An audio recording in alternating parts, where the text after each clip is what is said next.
Hello everyone, Scott here. I just want to give a wee quick message about this week's episode. I've had an absolute shocker. To do with the trivia, as you all know, I relish the trivia. It's always my favourite part. However, this week didn't quite go to plan. I chucked it. Repeatedly chucked it.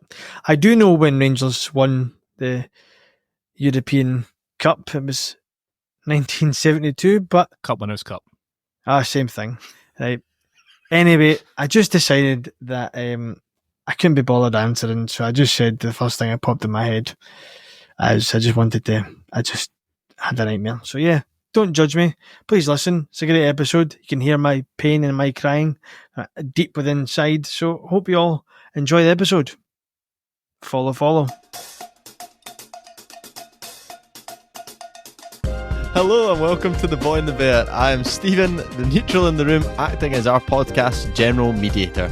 I'm joined as always by Paddy and Scott for an episode that I am sure we will look back on at the end of the season with great significance.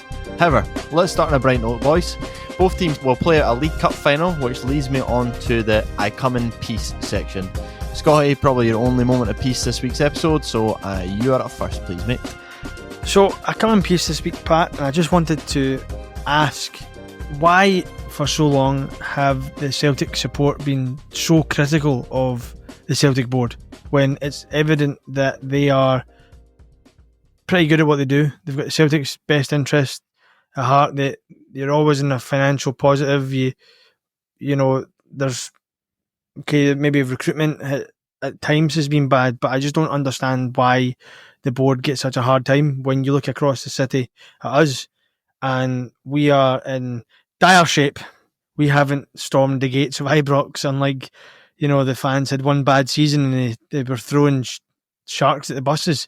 I mean, so I just think it's a bit harsh on the board on everything that suggests that they are very good at what they do. Whereas, I would love to see what you guys would do with a board like us.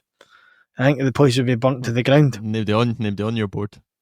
True, yeah, they've all fucked off. It's like the Titanic, just jumping ship before it really goes down. So yeah, that's my common piece. I just wanted to find out. Right. So I think you're saying this because you're so furious that your own board just isn't looking over. You're just jealous because every time we've had it's jealousy, absolutely. It's like having a shite garden and you just notice your neighbour's cut his grass. Yeah, pretty much, yeah. This is less a question and more an interesting insight into your current perspective about your own shit show. Because every time I've spoken about the Celtic board, I feel like I've quite articulately backed up why I've been annoyed, and there hasn't been any complaints since the transfer window from me about the board this season because they finally got it right and things have gone so far pretty well this season. But fans are entitled to complain about a board when things aren't going so well and when you are questioning their strategy. But I think, I've been here before the Celtic board. We've complained when recruitment has been up to scratch, and I think this is the first season you could argue Celtic are actually finally living up to their potential, both like in Europe and also being fairly dominant domestically. Whereas before it hasn't been like that. The Celtic got beat 7-1 by Dortmund. Not a single plan was moaning about the board. So kind of I think an unfair question this week. If you'd asked me that maybe a year ago, probably fair enough. And we did talk about it a year ago and I gave you my reasons why. Do you think if Rangers were less of a shit show this season, there still would have been questions on your board though? I don't think so, no. Like I said at the start of the pod, this season, like, no excuses. They went out, spent the money, backed the manager. The board have done their job, and it's actually been noticeable in that there hasn't been anything for the Celtic fans to moan about other than on the pitch. And the only time there's been debate about Celtic's performances this season has been the Dortmund game, because otherwise there's nothing else to complain about right now. They got it right eventually this transfer window, but when you look at our transfer windows historically, they've been pretty brutal, and money hasn't been always spent in the best way. Whereas this year, so far so good. A really, really sound transfer policy. I think your analogy about having a shit garden is pretty spot on, to be honest. Like you currently don't have a director of football, so you're going, how come you still moan at your board? No, it's called come in peace, right? So it's like it's not a therapy session for me this week. It's supposed to be a question to you, and I just wanted to get your, now that things are all rosy in the Celtic garden, I think you summed it up quite nicely there. Yeah, it is all rosy in comparison to ours. It's the noisy neighbours have calmed down a wee bit, and we've had a new team. We've had a new team move in next door who've been. Oh yeah, that's fair. It's a lot of travel for them, innit, to move down. Right. Before it goes off the rails, Paddy boy, come and beast the Scotty, please. Scott, how worried are you about Rangers' financial situation? Yeah, I think it's part of a wider problem. I think the financial, there is reasons to be concerned, yes, but I don't think we're going to get into the position where administrations talk or folding, or like you look at the revenue, that's record revenue for Rangers, and I think that's a really positive thing. But it's just unfortunate that we've been run by, try to be nice about this, but so you're not worried about record revenue with a 17 million loss? No, what I'm saying is, like, you're asking, am I worried about the financial situation of Rangers? And I'm saying no, because the record revenues that we've had in this season, and it's grown year on year for the last few seasons. It's the outgoings, obviously, and it's the way we spend the money. That's the concern, and that's why I'm concerned about the overall journey of Ibrox, rather than us going bust again. I don't believe we will, but I just think there's no faith in the current crop of people running the club. If you were to finish where you currently are, yep, third, yep, would that not be financially? That's not even Champions League qualifiers. That's Europa League qualifiers. Yeah. Oh no, it would be catastrophic. Yeah, like in a sense, like that would impinge on our ability to recruit better players, which is obviously, we do need better recruitment. That would have a massive impact on that, and we would find ourselves in this continuous cycle that we've got a toe in right now. We've signed duds, we've signed poor players, and we're not getting the best out of them. We're not able to perform as a team, and this is where we're verging on that realm of this is going to be the norm for us now. If it does end in third place, fourth place, whatever happens, that's just going to be catastrophic. And I think that's when it becomes quite worrying in terms of recruitment, and then that changes the overall direction of the football club. That's what I'm most worried about. Yeah, you could attribute the losses to a couple of things. So I'm not defending the position because it's pretty indefensible, but yeah, it's bad. Celtic, for instance, don't have that because they have a model in place where they sell players and they've got 3-4 years left on a contract. So Matt O'Reilly obviously being the latest example. Rangers let the likes of Alfredo Morelos and Ryan Kent walk out of their club. Now, I'm not saying at the end of the Rangers contracts they were worth tens and tens of millions of pounds, but at their peak, Scott, you probably could have got 15-20 million for what you paid 10 million for him, 15-20 million for Ryan Kent, probably same for Morelos. Bang, there's 23 million pound profit. You didn't, because you were just so it's a bit of swings and roundabouts. I think the biggest problem you've got just now is you look at your current squad and you go, who's worth 10 million? Aye, there's no value. It's not like you've lost 17 million pound and it's like, oh, don't worry lads, because we've got Nathan Patterson at right back, we'll just sell him to Everton, bang, problem sorted. You don't. No, I agree with Pat. My biggest concern, if I was you, is if you finish third this season, that's when it starts to get really serious. I totally get what you're saying. Yeah, well, no, it is serious, but can't afford to sack Clement. No, listen, it is serious, but what Scotty is right to an extent, in my opinion, with its record revenues, and then you just have to weigh up the losses, but then you weigh up the losses based on an asset sheet. Rangers' asset sheet is really weak just now, and that's their problem. Yeah. But again, we've said that for years. It's mismanagement of the squad. It's mismanagement of assets. Because if you think about it, sorry, Stephen, but you look at, we've gone through this cycle of the last 4 years of hiring and firing managers within the same time frame, right? Big contracts. We've given them loads of money to spend on the squad that they've not been able to challenge consistently for the title, right? We then got rid of them, so we're then paying them off. And then we get a new manager in, and the cycle starts again. He then assesses the squad. That squad devalues, so then he tries to move them on. Take Sam Lammers, for example, this year. Was a dud under Michael Beale. Phil Clement didn't fancy him. We paid more than what we brought in for him, right? We have reduced the wage bill and stuff, so there's been signs in that have been good. But again, I go back to it's a mismanagement of the squad. Recruiting's been terrible. Selling players at the right time is non-existent. The current board go on about this player trading model. It's non-existent. It's non-existent, and I think that's the issue, and that's why, like you said, Stephen, that's why there's that big, massive financial black hole. Yeah, you can almost argue that Aberdeen have done a better job than you boys over the last 3-4 years implementing that model. Yeah, look at the exactly benefiting from it. So, and I kind of want to touch on that later on about this whole comparison to what Clement's been saying, and you look at Jimmy Thalen at Aberdeen. Don't That's worry. fine. I'm pretty sure Pat's going to bring up Clement's interview, so don't. Thank that. But God. before boys, there is one more little tiny bit where you can still be friends, and that is of course our compliment section. So, Paddy boy, you keep up where you were off, mate, and compliments for Scott, please. No, just to double check, it's the 4th of November at the time of recording. Scott, you're not worried about Rangers' financial situation? Well, I'm not worried. I'm concerned. I'm not worried. What's the difference? Not hungry. I'm starving. Well, quite right. I've got no faith in the current board to get us out of this situation. That's where the worry concern. You need to finish second. Yeah. Oh, 100%. Yeah. Or you're absolutely gubbed.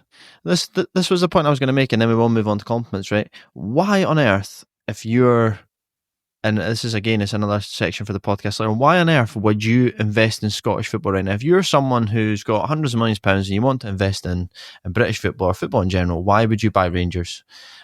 You wouldn't. You would go to basically what all these American footballers are doing and go and buying up League One Championship clubs in the hope that you can get into the Premier League. There's not.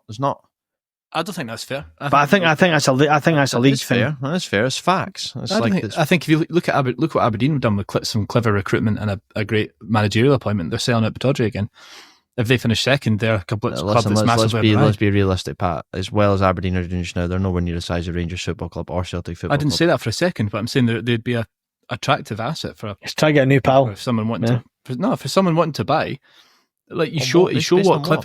If you let me finish, they're trying to Aberdeen have made a decent managerial appointment and they've made some really shrewd signings, and they're selling out their stadium, and now there's a real buzz about the place. If they can keep that going and build on it, then that's an asset that's going to make you money. I'm not talking about buying Rangers. How does that make you money? Pittodrie was what capacity of 20,000. They're probably selling 11 or 12,000 tickets per game before the Thelen came in, and now they're selling out every game. They're making it to semi-finals, and they're only 13 games in. If they keep it going and they keep that place rocking for a year, and they qualify for a Champions League qualifier, then that's a really attractive football club.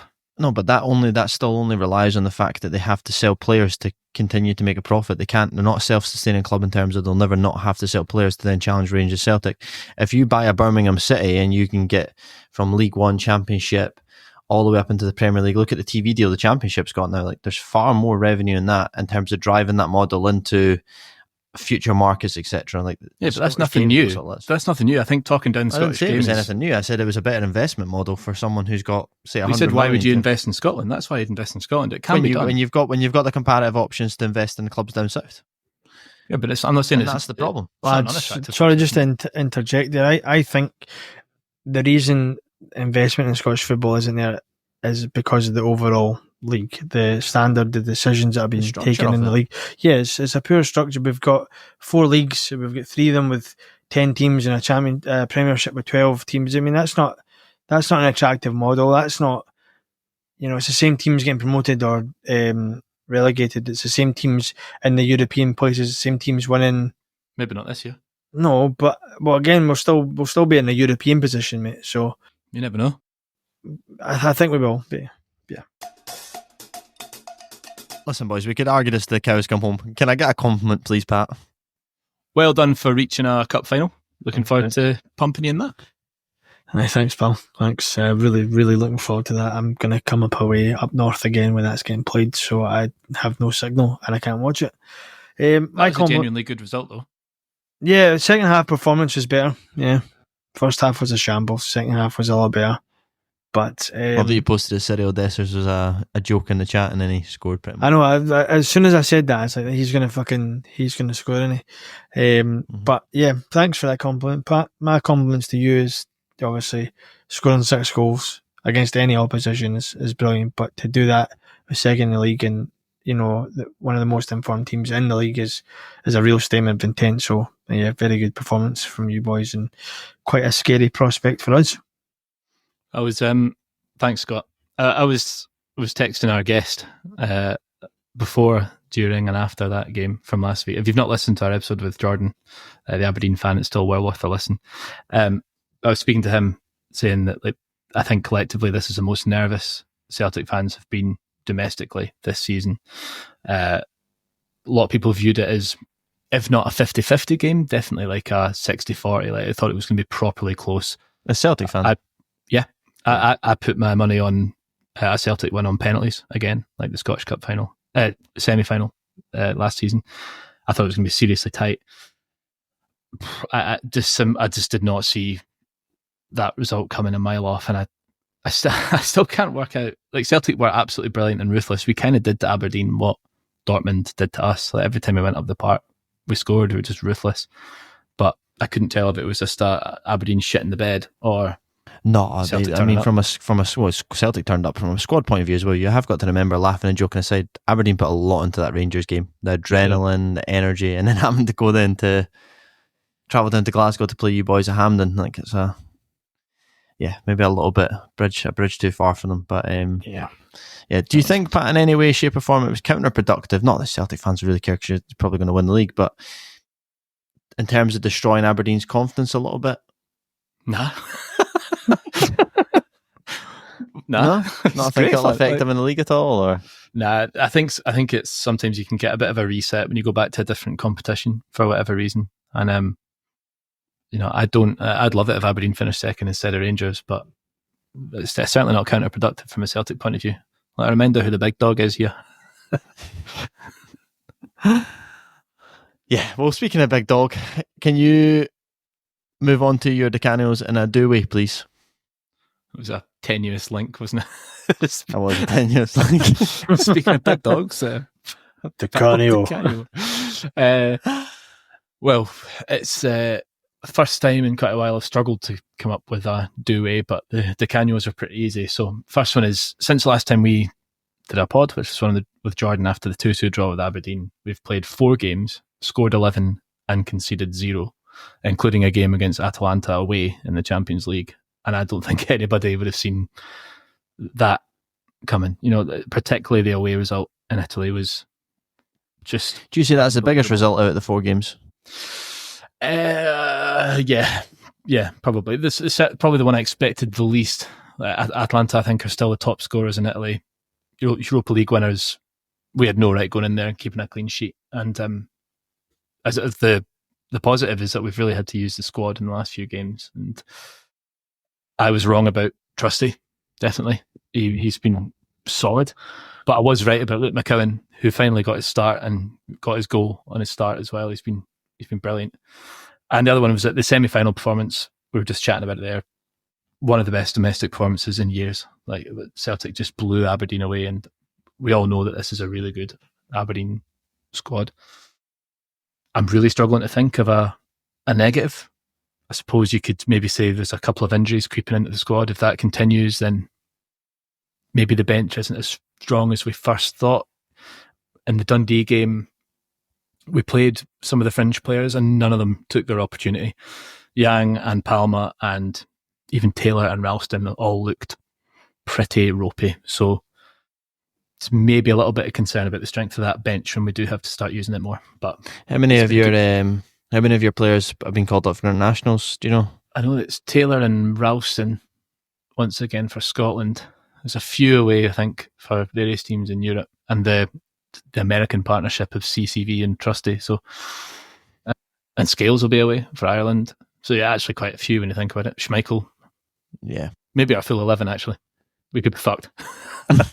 Just thinking for you, you've obviously noted there the squad, so I just think after a November break it'll be quite interesting to see if anything comes of that. Because I think, do you think Palmer will come back to the fold, or do you reckon that he will just fade out and he'll just disappear off the map for Celtic? There's a player in there somewhere, and I think Rodgers thinks that too. Otherwise, Palmer would have been one of the ones that went away in the summer, like Bernabe. But if you get a chance handed to you in a midweek game against Dundee, you've got to take it. And he was woeful. And you got to get a chance against Falkirk as well, was the worst player on the pitch. If you don't take any of these chances, you're not going to play for Rodgers. So it'll be interesting to see how he responds if he gets another chance, you know. Scotty, every week I feel this is a struggle for you, pal. Too Souness and Asibo, please. Soon as Cherny had a good performance, he was one of the bright sparks in the league semi-final. He's been pretty decent the last couple of games, you know. Obviously his big miss a few weeks ago, and then he came out and did that press conference and he was really open. So since then he's put in some really consistent performances, so he's looking like a decent player for us, and hopefully can just grow.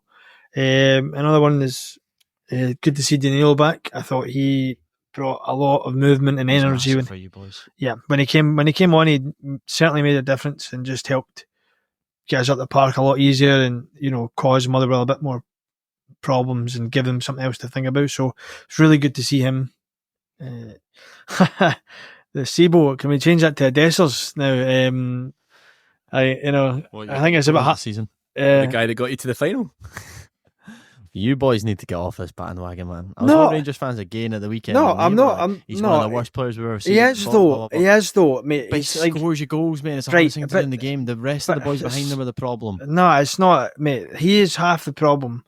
It's not fully on him, but he is part of the issue. He cannot. That was 9 games, and he scored on his 9th game, right? And then he can't. For the last 8 games, he's done nothing but lose the control of the ball. He's not been able to hold it up. He's not been able to bring players in. It's 5 minutes in the game and he's fucking jogging and the ball is 10 yards in front of him and he can't be asked trying. Fair enough if he wasn't scoring, but he was applying himself and he was working hard. Then I'd agree with you, get off his back. But he's not working hard. He's not doing anything for the team. He's not helping build any phase of play. He's losing it, sorry Pat. And then he's throwing his hands up in the air and he's greeting as soon as anybody makes a wee bit of contact with him. So I'm not saying he is my Sibo this week. I'm just saying that he is. You've made a really good case for it. I know. What is your Sibo this week? It's the manager for me. He's, for the last couple of games, his decision making. That interview, man. Yeah, I was just getting onto that, mate. Like there's been a catalogue of issues with him in the past couple of weeks, right? I'm glad you find it funny because I find it traumatizing. But it's like, you know, like for a couple of weeks now we've had Igaman and McCausland, young players trying to make an impact. And yeah, okay, there's an argument that they've not had the best 45 minutes, right? And they get hauled off at half time. Dessers, for the last 5 games, has offered nothing and stayed on the park until 70, 80 minutes. You know, and then he starts there's no reserve. No, but what I'm saying is, my point is, the manager won't give anybody else an opportunity. He keeps picking the same players that keep letting him down. You know, like you've got Robin Proper. Obviously, he hasn't been picked, but for the last couple of games, he was making mistakes, getting picked. James Tavender's making mistakes, getting picked. When there's people there with but what I'm saying is, there's people there with fresh legs in Sterling and Casemiro that should be getting, you know, should be utilising the squad a bit more, and he's not doing that. He's sticking with the same players. His refusal to change tactics is a hindrance. You know, he keeps going on about this 4-2-3-1. We don't have the players to play the system. We've not got enough width. We've not got enough pace in the side to play that system.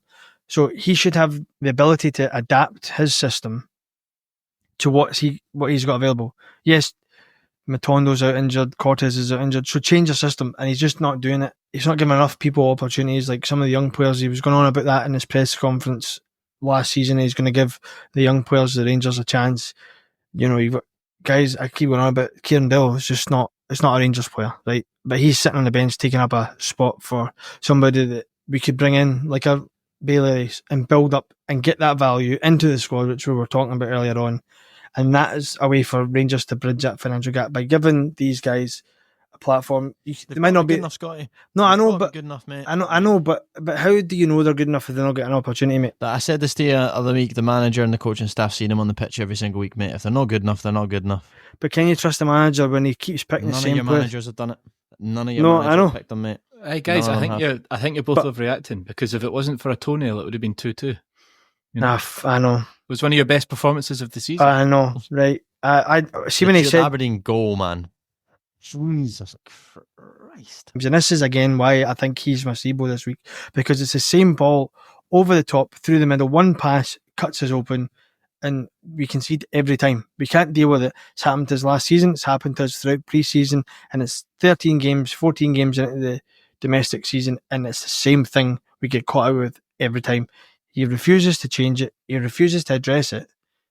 And then he's coming out talking about 2012 and how Aberdeen was the best performance. And I mean, what is he smoking? Honestly, just stop trying to gaslight the fans. Cut the bullshit and just say it as it is. He'll get more respect for that way. He'll get more respect and buy-in if the fans can actually see a change. See, when he started his reign at Rangers, that was the sort of tone he was taking. He was calling stuff out. He was saying players weren't fit. He was saying things weren't good he was enough. Calm. He's absolutely rattled. Oh, he's gone. His head's gone, man.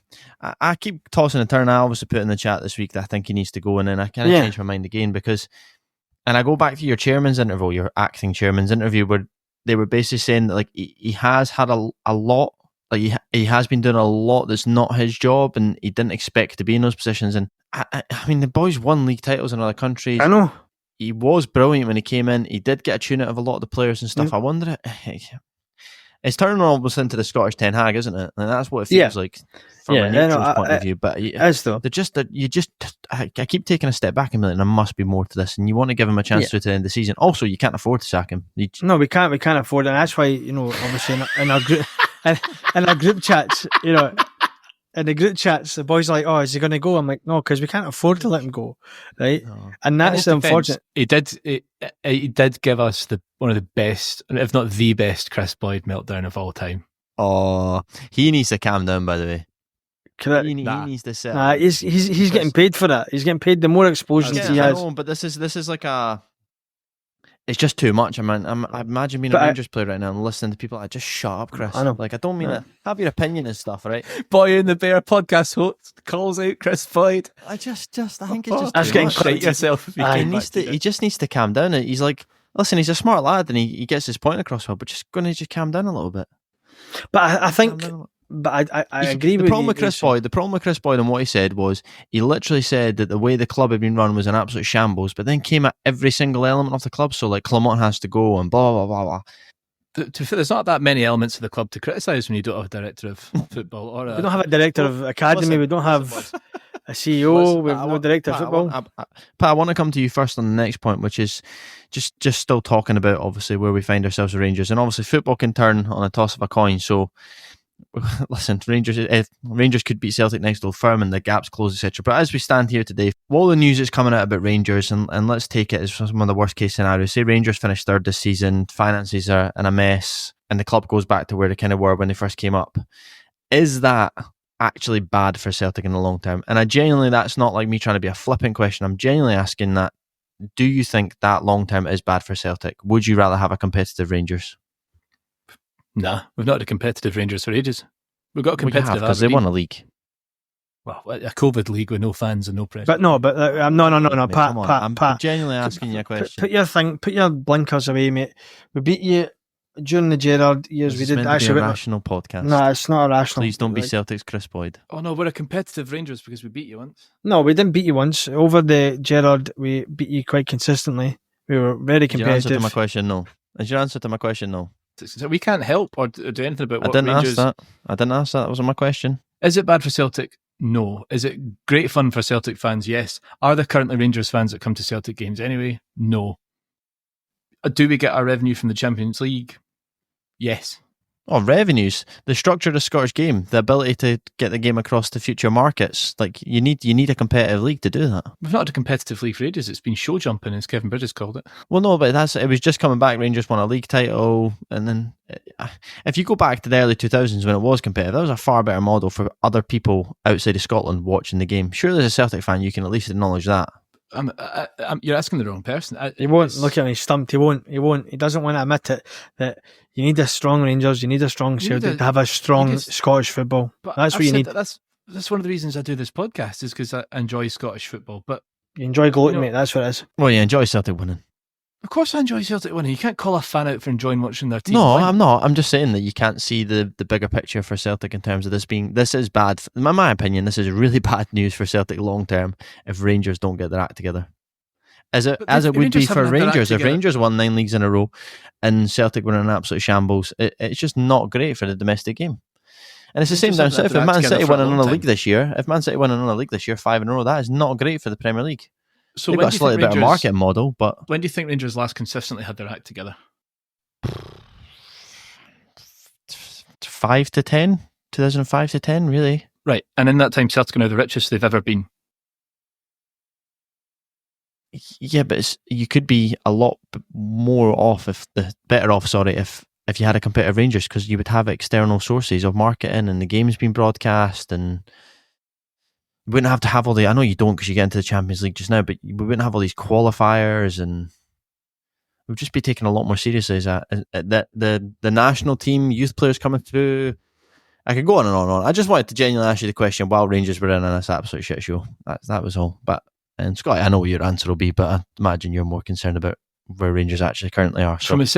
From Celtic's point of view, no. I think provided as long as we're qualifying for the Champions League and making revenue that way and winning the league, from a Scottish games perspective and the strength of the league and the attractiveness of the league, yes. But I mean, currently Rangers have been a mess, like you say, since 2010. That's a different issue given how long they were cheating for. But it's a great time to be a Celtic fan just now, and there's money in the bank, and Rangers are a shit show.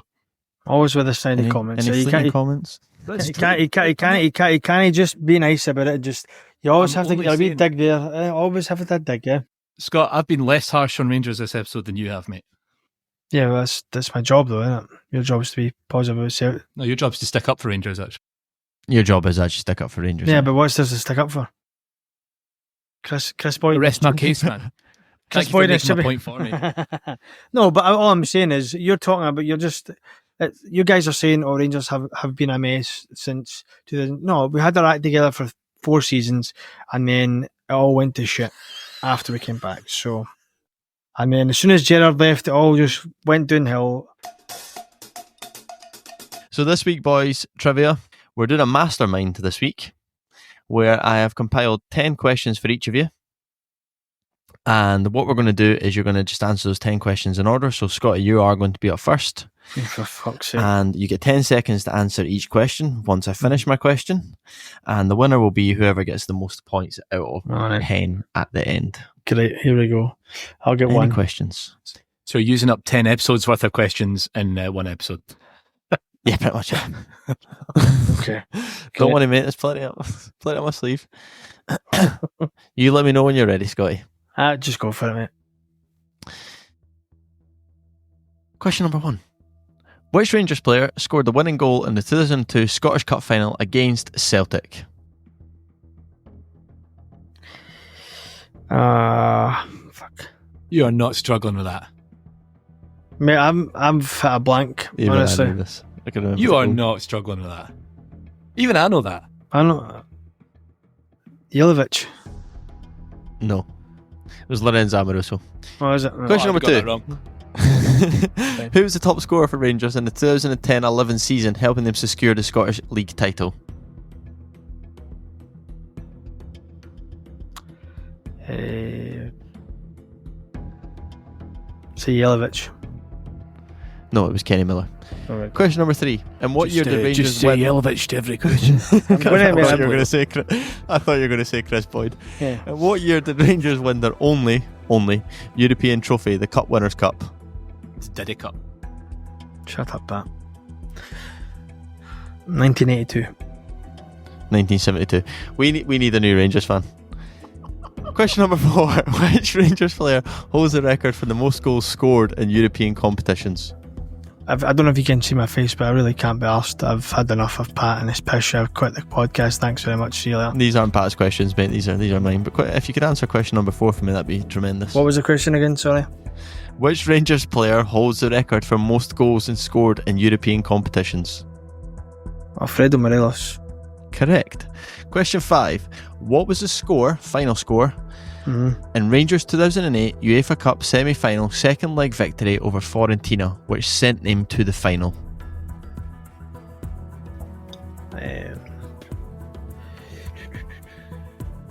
2-1. No, it was 0-0 and then you won 4-2 on penalties. Penalties, yeah. I thought it was penalties, but I just 4-2-1. But you went for 2-1. Who was the manager of Rangers during their 2003-04 season where they secured a domestic treble?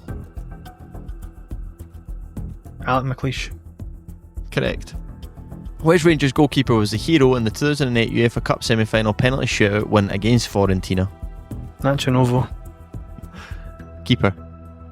Well, I didn't even hear the question, mate. I just heard. What was the question again? Honestly, I'm having a shocker. I didn't even hear that. I think it was Nacho Novo that scored the winning penalty, was it not? I thought that's what you asked. Though. It's incredible. Well, it's incredible you have that knowledge. But when I asked you what the score was, you said 2-1. Oh, which Rangers goalkeeper was the hero in the Neil Alexander? Correct. Hey, you Scotty, you're some boy, man. Oh. Who scored a famous stoppage time free kick against Celtic in 2002, sealing a dramatic 3-2 win at Ibrox? Alberts. No, it was the Lenzer Amoruso. I gave it Again? to you just to see if you would get. Yeah. Right. 9. In what year did Rangers return to the top of the Scottish Premiership after winning promotion from the Championship? What year did Rangers return to the top of the Scottish Premiership after winning promotion? So the first time you were first in the league. 2021. No, it was 2016. Was it? Top of the league for a little while in 2016. Yep. Question 10. Oh, so I thought it was like, I thought you meant as in when we won it. Sorry, that's So no, just when you got to the top. alright. Okay. That's fair, but Shite question. who became Rangers captain after Barry Ferguson's departure in 2009? Fernando Rickson. No, it was David Weir. What was the BVS? So I have you down as 2 out of 10. No, I got Paddy 4 out boy? of 10. How did you get 4 out of 10? I don't know, I'm just making up.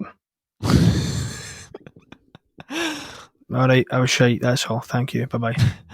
Question 1, Paddy boy. In what year did Celtic complete the quadruple treble winning all 3 domestic trophies in 4 consecutive seasons?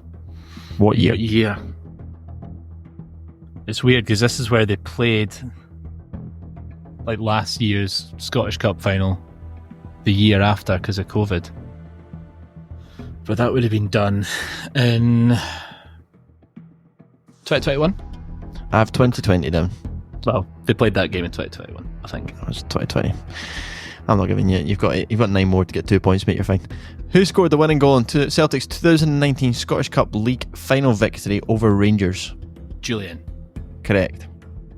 Which Celtic player was awarded the PFA Scotland Player of the Year award for the 2015-16 season? Woofed. Chris Commons? Lee Griffiths. Wow. Do you know what's crazy about that, by the way? See the year Chris Commons won it? Virgil van Dijk was second. Mm-hmm. Mental, eh? Question 4. Who was Celtic's manager when they went undefeated domestically in the 2016-17 season? Oh, come on. That's Rodgers. Yep.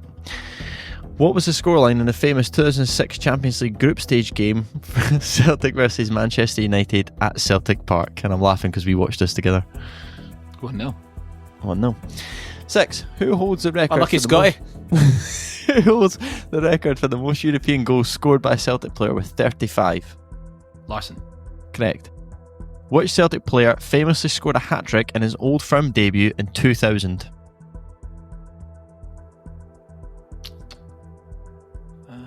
That's not the... Is that 6-2? 2000? His debut... Sutton.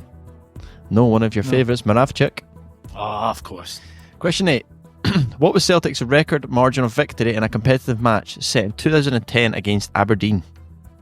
Oh, That was 9-0. It was 9-0, yes. That was my brother's first Celtic game, I think. Who was Celtic's captain before Scott Brown served in the role from 2005 to 2007? Who was captain before Scott Brown? So wait, the captain was from 2005 to 7. Yes. Right.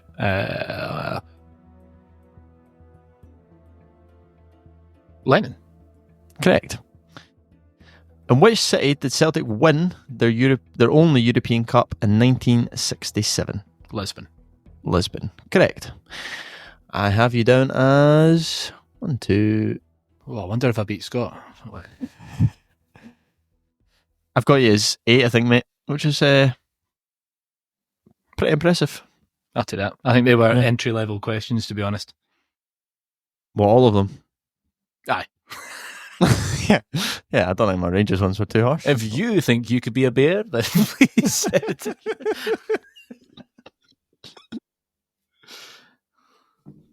What's up? I nodded off here.